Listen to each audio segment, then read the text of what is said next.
listening to the Mark Bradford Alchemy for Life podcast. Okay, that's great. Shut up. Listen now. Hey there. Welcome back. There are a lot of people talking about conversations. No pun intended. You know, the curious thing is for something that's such an integral part of our existence, something we use every day in many forms, we don't seem to be doing it right. At least, according to the experts. We all know how to converse, don't we? I mean, we can't all be that far off.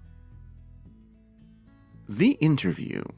A while back, one of my podcast interviews really stood out. See, one of the descriptions I hear more often than not is that my interviews are actually conversations.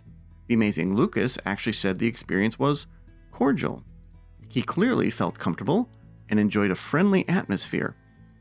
At least that's the definition of cordial. But that one chat last year was different.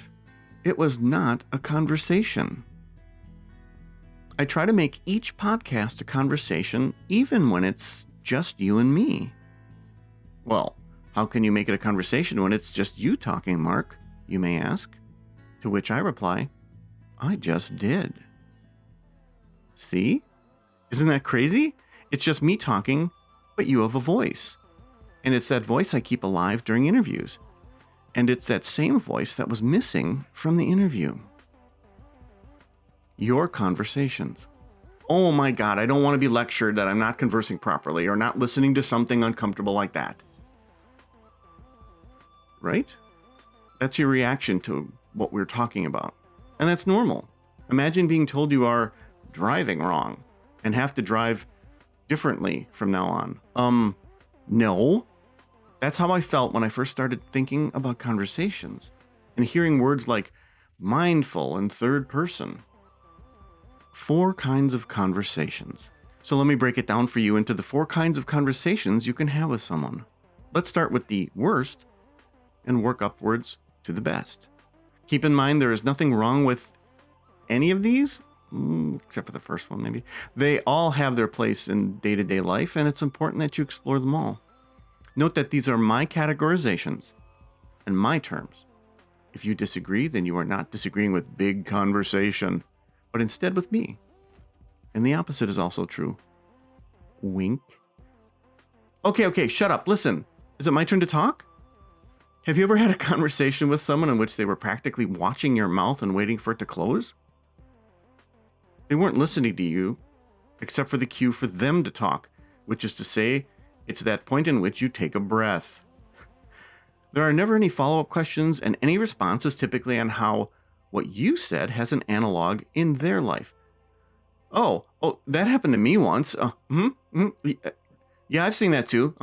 Oh, I've had worse, and I remember. You will see this on nervous first dates, or with salespeople trying to appear interested in your life, or by bosses and HR people who have no business doing either, bossing or HRing. You can spot this a mile away, and you just internally roll your eyes as you suffer through it, waiting for their eventual point. If someone's over 8 years old or is not terribly distraught and about to lose their mind, then this conversation style should never, ever be pursued. I need to tell you something. Have you ever had crazy good news or even terrible and annoying events you need to express? If so, you typically go into this mode, a mode in which you essentially do an information/emotion dump on someone. It can be exhausting for the listener.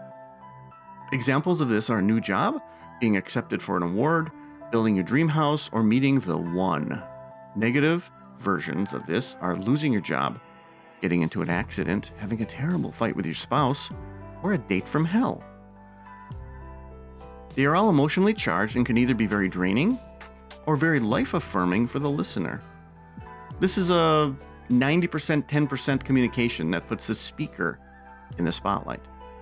We all need one of these conversations now and then, and hopefully you have had a positive one like this recently and not felt guilty. If this is the way most of your conversations go, then someone is doing something wrong. A pleasant chat. Have you had a conversation with someone in which you didn't remember exactly what you talked about, felt you caught up, felt you expressed yourself, and the time just flew by? Well, then you probably had a pleasant chat with someone. You were both able to talk about whatever you needed, both asked follow-up questions, and both enjoyed the conversation. When it comes to my interviews, this is the kind of conversation I try to have. I try to ask and express your questions and concerns and make sure you are heard. No, it doesn't mean I try to take half of the conversation, but I find the guest is much more relaxed and feels the atmosphere is cordial because they feel we are in this together. Paradoxically, giving the guest less of an intense spotlight makes them feel more special. This also works in relationships.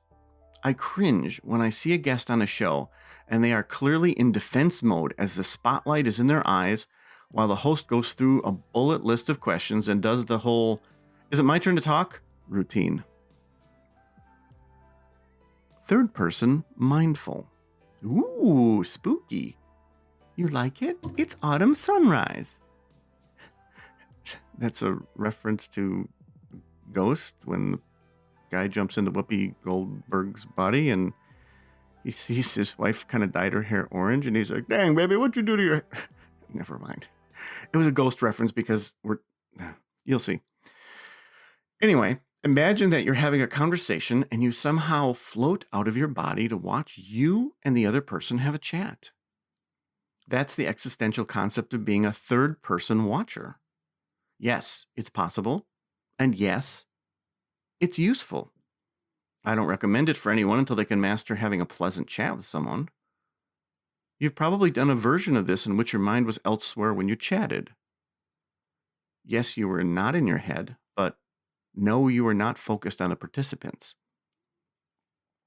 This is a conversation style that's taught, or at least is attempted to be taught to people who do coaching and other kind of mentoring. And it's used with some success, but as you can imagine, it's a very nuanced thing that's really easy to get wrong. So, what now? So I'm not going to tell you you're driving wrong, nor am I going to tell you how to talk with people.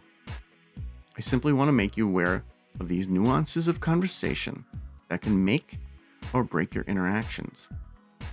I'd like to think that my awareness makes me a better host for our chats, as well as the chats with guests.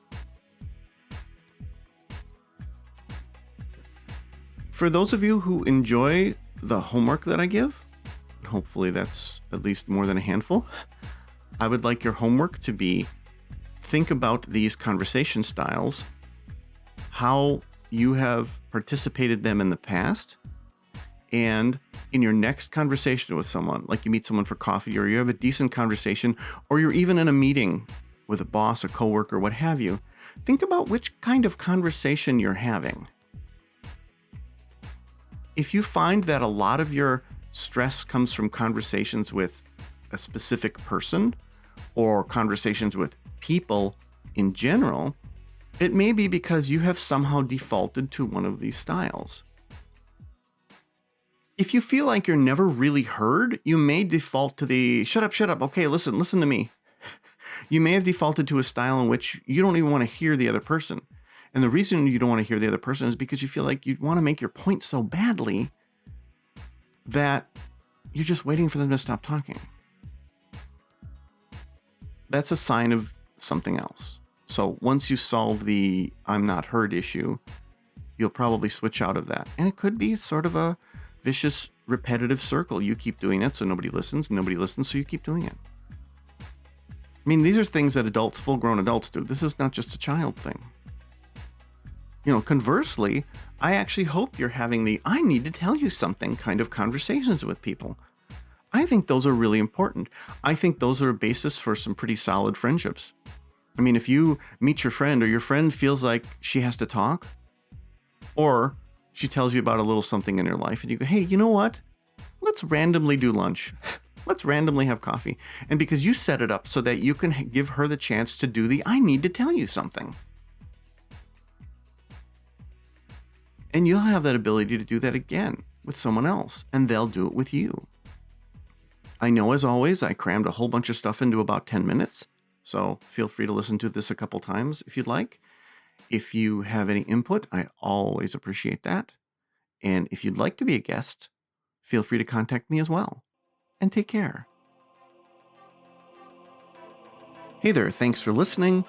I always appreciate your feedback. I really, really do. Wanted to let you know that the Sword and the Sunflower audiobook won as Best New Author for 2020. My podcast is available wherever you consume podcasts, and my books are available on Amazon. Take care.